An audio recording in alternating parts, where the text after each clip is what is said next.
Breaking news చూస్తున్నాం. ఇవాల్టి నుంచి బీజేపీ సింగరేణి భరోసా యాత్ర ప్రారంభం కానుంది. కేంద్ర బొగ్గు గనుల శాఖ మంత్రి కిషన్ రెడ్డి ఆధ్వర్యంలో ఈ కార్యక్రమాన్ని చేపట్టారు. ఇవాళ రేపు 2 రోజుల పాటు ఈ యాత్ర కొనసాగనుంది. హైదరాబాద్ నుంచి కొత్తగూడెం వరకు ఈ యాత్ర సాగుతుంది. తొలి రోజు కొత్తగూడెం, మనుగూరు, భూపాలపల్లిలో ఈ యాత్రను నిర్వహిస్తున్నారు. అందులో భాగంగా సింగరేణి కార్మికులను బీజేపీ నేతలు కలవనున్నారు. రేపు భూపాలపల్లి కేటీకే 8 మైన్ వద్ద కార్మికులతో సమావేశం కానున్నారు. అక్కడి నుంచి తాడిచర్ల మైన్స్ కు చేరుకుంటారు.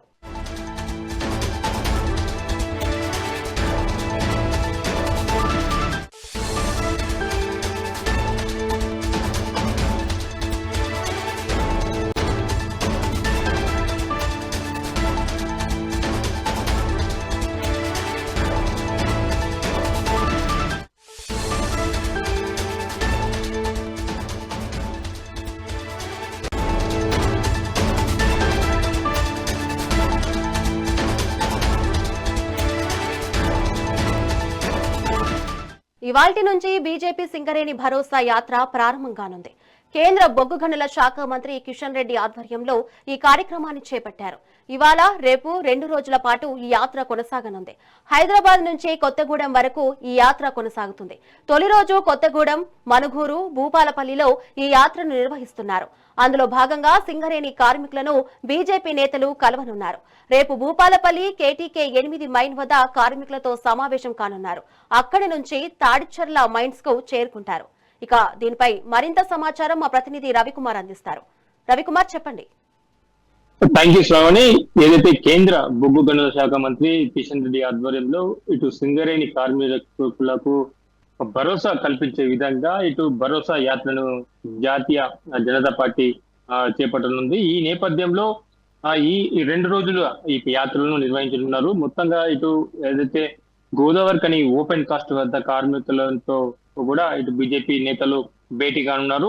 అనంతరం ఏదైతే శ్రీరాంపూర్ 3 మైన్స్ లో ఇటు విజిటింగ్ తో పాటు కార్మికులతో వారందరూ కూడా ఇంట్రడక్షన్ అవుతుంటారు.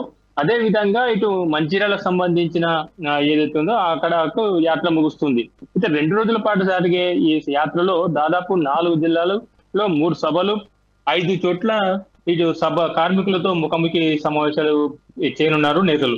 ఏదైతే సింగరేణికి సంబంధించిన కార్మికులు 41,000 మంది దాదాపు సింగరేణి కార్మికులకు ఇటు 30,000కు పైగా కాంట్రాక్ట్ అవుట్ సోర్సింగ్ సిబ్బంది కూడా ఉన్నందున వారికి కూడా భరోసా కల్పించడంలో ఇవి భాగంగానే ఈ బీజేపీ ఈ యాత్ర చేపడుతుందని తెలుస్తుంది. అయితే కేంద్ర మంత్రి కిషన్ రెడ్డి తెలంగాణకు సంబంధించిన ఏదైతే కార్మికులు ఉన్నారో, సింగరేణి కార్మికులు ఉన్నారో వారందరికి కూడా ఒక రకంగా భరోసా కల్పించేందుకు తాను ఏదైతే తను మంత్రిగా కొనసాగుతున్న గనుల శాఖకు, కేంద్ర బొగ్గు గనుల శాఖ మంత్రి కొనసాగుతున్న కిషన్ రెడ్డి వీరందరికీ కూడా కొంత కార్మికులకు భరోసా కల్పించి మంచి విధంగా కూడా ఈయన కార్యక్రమాలు చేపట్టున్నారు. తర్వాత ఏదైతే ఈ సభలు ఉన్నాయో సభలలో కూడా కార్మికులను ఉద్దేశించి మాట్లాడున్నారు. అదేవిధంగా కేంద్రం కూడా ఎలాంటి కార్యాచరణలు చేపడుతుంది, ఇటు కేంద్రం కూడా కార్మికులకు ఏ రకంగా సపోర్ట్ ఉందని చెప్పేసి విషయంపై కూడా ఆయన చర్చించనున్నారు. మొత్తంగా చూస్తే ఇటు కేంద్ర మంత్రి కిషన్ రెడ్డి ఇటు కొత్తగూడెం వరకు కూడా ఇటు హైదరాబాద్ నుంచి పాదయాత్రగా ప్రారంభమై ఇటు చివరికి కొత్తగూడెం వరకు కూడా కొనసాగే అవకాశాలు ఉన్నాయి. కాబట్టి ఇటు పోలీసులు కూడా పకడ్బందీగా అన్ని ఏర్పాట్లు చేయడం జరిగింది. ఇటు పాదయాత్రకు ఎలాంటి అవాంఛనీయ సంఘటన జరగకుండా కూడా ఇటు పోలీసుల యంత్రాంగం కూడా పూర్తి బందోబస్తుల మధ్య ఇటు ఏర్పాటు చేస్తున్నట్టు తెలుస్తుంది. అదేవిధంగా ఇటు మొత్తంగా చూస్తే కొత్తగూడెం మొత్తంగా చూస్తే ఇటు భద్రాద్రి కొత్తగూడెంలో సంబంధించిన భూపాలపల్లి, పెద్దపల్లి, మంచిర్యాల ఇలా 4 జిల్లాలలో పర్యటిస్తున్న ఈ 3 చోట్ల మాత్రం బహిరంగ సభలు మాత్రం ఏర్పాటు చేయనున్నారు బీజేపీ కార్యవర్గం అంతా కూడా.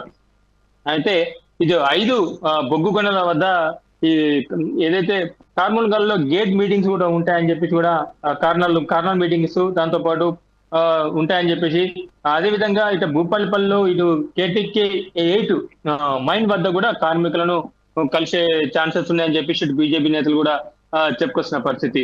ఇటు మొత్తంగా చూస్తే బీజేపీ కార్యవర్గం అంతా కూడా ఇటు ఈ పాదయాత్రకు సంబంధించి అన్ని ఏర్పాట్లు చేయడం జరిగింది. దాంతో పాటు ఇటు కార్మికులకు కూడా ఉద్దేశించి కేంద్రం చేస్తున్న ఏదైతే నిధులు ఉన్నాయో కేంద్రం ఏ రకంగా కార్మికులకు సపోర్ట్ ఉంటుందో అనే విషయంపై కూడా పూర్తిగా చర్చించే అవకాశాలు అయితే కనిపిస్తున్నట్టు తెలుస్తుంది. Right, thank you Ravikumar.